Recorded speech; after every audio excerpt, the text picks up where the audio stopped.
She had no rank, no badge, no uniform, no official title of any kind. And yet, when prisoners at Buchenwald concentration camp heard her footsteps approaching, grown men froze in terror. Not because she had to be there, but because she chose to be. Every single time, while her husband ran the camp from behind a desk, she walked the grounds for sport. While trained SS soldiers carried out their orders, she went further, farther than orders required, farther than any command could explain. The American prosecutor who faced her in court, a man who had seen the full horror of what Nazi Germany produced, stood before a judge and said she was unmatched in history. Not the worst female criminal in history, not the worst person at Buchenwald. Unmatched. Yin history. Her name was Ilse Koch, and this is the story of how an ordinary German secretary became the most feared woman inside one of the Third Reich's most brutal concentration camps, and what finally happened to her when the world caught up with what she had done. Before we go any further, if you are new here, you just found the right channel. WW2 Times Tales covers the real, unfiltered history of the Second World War, the stories that textbooks gloss over, the people history tries to forget, and the events that changed the world forever. Hit subscribe right now and turn on that bell, because you do not want to miss what's coming next. And when this video is over, drop a comment and tell us, did justice ever truly catch up with Ilse Koch? We want to know what you think. Now, let's go back to 1945. April 11th, 1945, Central Germany. American soldiers pushed through the gates of Buchenwald concentration camp. Most of the SS guards have already run. Armed prisoners have seized control of the grounds. And what these soldiers find, combat veterans, men hardened by years of the most brutal war in human history, brings some of them to their knees. Unburied bodies lie between the barracks. Thousands of surviving prisoners stand in the open, hollow-eyed, barely held together by what little remains of their strength. The stench is overwhelming. The silence is worse. As the soldiers begin documenting what they've found, the survivors start talking. Slowly at first, then all at once. They speak of starvation, of disease deliberately left untreated, of beatings carried out in public, in daylight, for no reason beyond the enjoyment of the person doing the beating. They speak of murder, of humiliation so calculated and so consistent it could only have been intentional. And one particular name, keeps coming up again and again and again. Not the commandant, not a senior SS officer, not someone with authority or rank or a reason to be in that camp. A woman, a wife. A mother of 3 who lived in a comfortable villa on the hill directly above, who looked down every single day at what was happening below, and who came down not out of duty, but out of desire. Ilse Koch was born Margarete Ilse Köhler on September 22, 1906, in Dresden, at that time part of the German Empire. Nothing about her early life suggested what she would become. Her father was a tradesman. Her mother managed the household. The family was strict, Protestant, and solidly lower middle class. Ilse finished her compulsory schooling, trained as a secretary at a trade school, and spent her early 20s working clerical jobs across Dresden. She came of age during the Weimar Republic, the fragile democratic government that held Germany together after its catastrophic defeat in World War I. And it was fragile in every sense. Political violence filled the streets. Hyperinflation in the early 1920s wiped out savings overnight. Then came the Great Depression, and with it, nearly 30% unemployment. 6 million Germans out of work. A society stretched to its absolute breaking point. Into that collapse stepped Adolf Hitler and the National Socialist Party, promising order, strength, national pride, and a future worth believing in again. Ilse Koch joined the Nazi Party in April 1932, member number 1,130,836. 9 months later, Hitler was Chancellor of Germany, and for Ilse, a door had opened that she intended to walk straight through. In the new Nazi Germany, women were officially expected to be wives, mothers, and homemakers. But the Nazi social world also created something else, a network of power, status, and access that an ambitious woman could climb if she positioned herself correctly. Ilse positioned herself very correctly. Through Nazi Party social circles, she met Karl Otto Koch, an SS officer 9 years her senior, already experienced in the concentration camp system the Nazi regime had been building since 1933. He had rank, he had authority, he had exactly the kind of power she was drawn to. They married in 1937. Karl was commandant of Sachsenhausen camp near Berlin. Shortly after the wedding, the SS handed him a new assignment: build and command a brand new camp near the historic city of Weimar in central Germany. Its name, Buchenwald. The couple moved into a grand villa constructed specifically for them on a hill overlooking the camp. From their windows, they had a clear view of the barracks below, and from almost the moment they arrived, the Koch household began profiting from what happened inside those barracks. Cash, jewelry, watches, furniture, horses, artwork. Every category of prisoner property that could be stolen was stolen. Karl commissioned an indoor riding hall for his wife. The price tag exceeded 250,000 Reichsmarks, nearly $2.5 million in today's money. He purchased a luxury automobile. He opened Swiss bank accounts stuffed with money extorted from prisoners. He bribed officials to keep quiet. And Ilse wore the results of all of it openly, proudly, and without the slightest shame. Other SS wives in the settlement reportedly couldn't stand her, not because of what she did to prisoners, but because of how relentlessly she flaunted her new wealth and status. She had arrived from nowhere and made absolutely certain that no one around her forgot how far she believed she had risen. Here is the thing that sets Ilse Koch apart from every other person in this story. The SS guards at Buchenwald committed atrocities, but they were operating inside a system that demanded it, trained, ordered, and institutionally pressured to behave the way they did. Karl Koch was a commandant accountable to the SS chain of command. Ilse Koch had no orders. She had no rank, no authority, no obligation, and no reason, none whatsoever, to ever set foot inside that camp. And she went anyway, repeatedly, deliberately. Survivor after survivor testified to the same pattern. She entered the camp dressed to provoke. She ordered prisoners to serve her while barely clothed, using their forced compliance as a form of humiliation she appeared to genuinely enjoy. She carried a whip, reports describe razor blades embedded along its length, and she used it on prisoners' bodies without warning and without justification. She targeted pregnant women with particular ferocity, beating them repeatedly. She beat child inmates. Multiple witnesses described her doing these things with a calm expression, sometimes smiling. She also forced male prisoners to commit acts of sexual violence against female prisoners in front of her.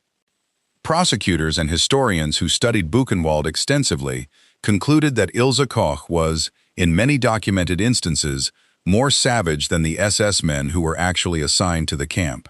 Men who had been specifically selected and trained for brutality.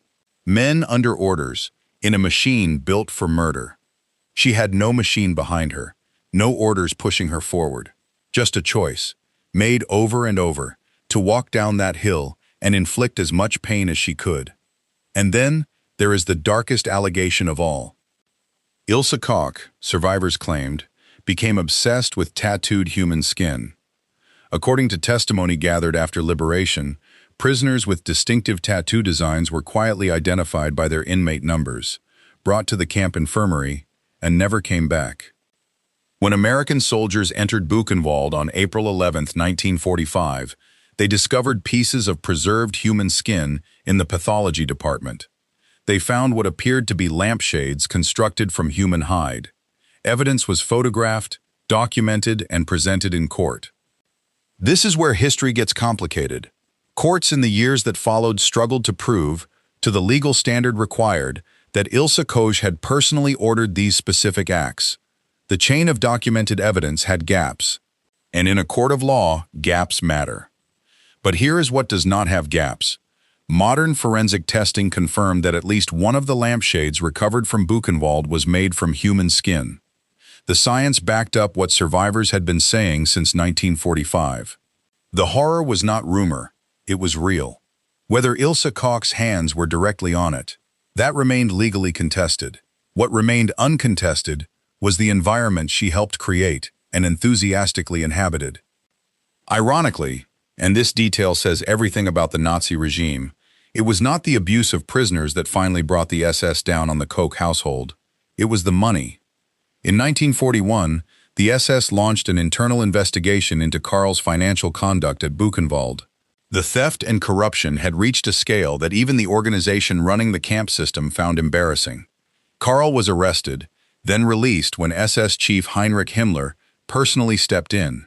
But he lost his command and was transferred to Majdanek, an extermination camp in occupied Poland.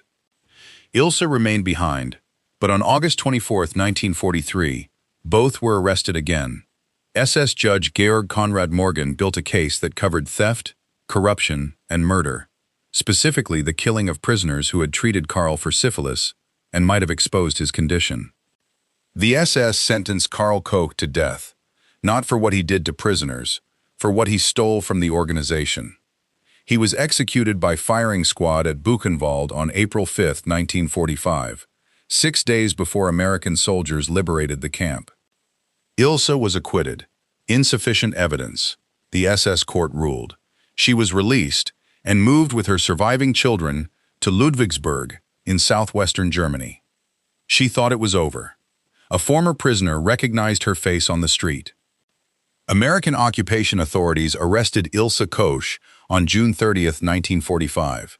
Her first post-war trial opened exactly 2 years after Buchenwald's liberation, April 11, 1947, at the former Dachau camp near Munich, which the Americans had converted into a war crimes tribunal. 31 defendants, 1 woman. Chief Prosecutor William Denson addressed the court with words that cut through every legal formality. She was, he stated, a sadistic pervert of monumental proportions, unmatched in history. The American press coined the name that would follow her forever, the bitch of Buchenwald. On August 14, 1947, she was sentenced to life in prison. Then came the decision that set off a firestorm across America. In June 1948, U.S. General Lucius D. Clay, the military governor of the American occupation zone, quietly reduced her sentence from life to 4 years.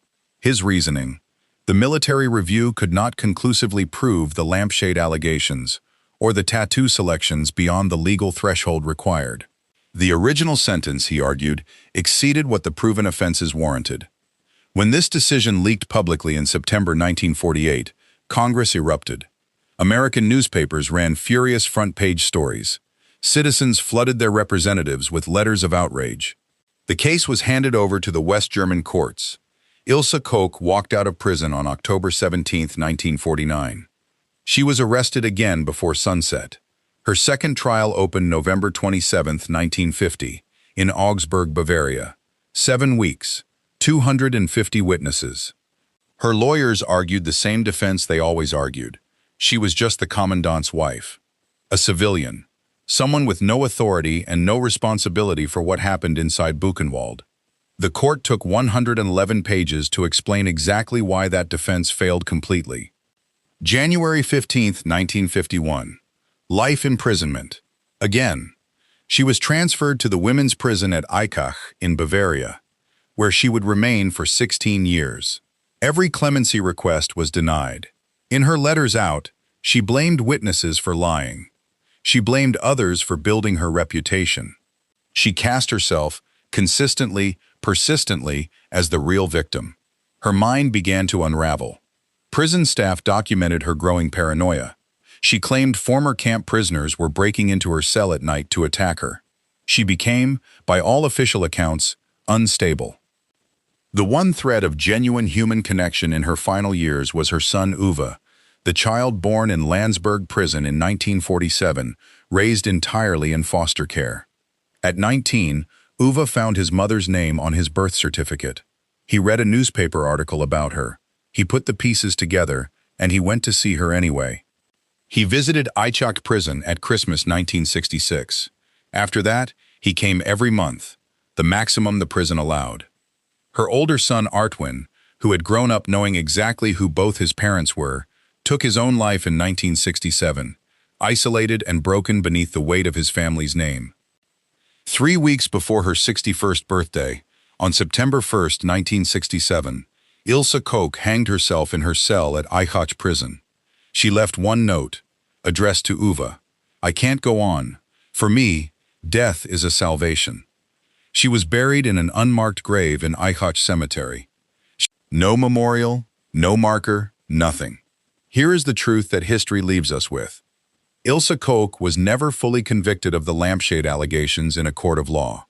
The forensic evidence confirmed the horror was real, but the direct legal chain to her specific hands remained incomplete. What was proven, what multiple courts, hundreds of witnesses, and decades of documented testimony confirmed beyond any reasonable dispute, was this: she chose to enter that camp. She chose what she did inside it. She chose cruelty that went beyond anything any order required of her, and the thousands of survivors who testified about her, independently, across different trials, across different decades, described the same woman every single time. The same deliberate calm, the same whip, the same smile. That is not rumor. That is the historical record. The people she harmed deserved better justice than they received. Their names deserve to outlast hers. And the fact that she is remembered at all, remembered in videos like this one, in courtroom transcripts, in history books, exists because of them. Because they survived long enough to tell the truth. If this story hit you hard, good. It should. Hit that like button, subscribe to WW2 Times Tales, and share this video with someone who thinks history is just dates and textbooks. It isn't. We'll see you in the next one.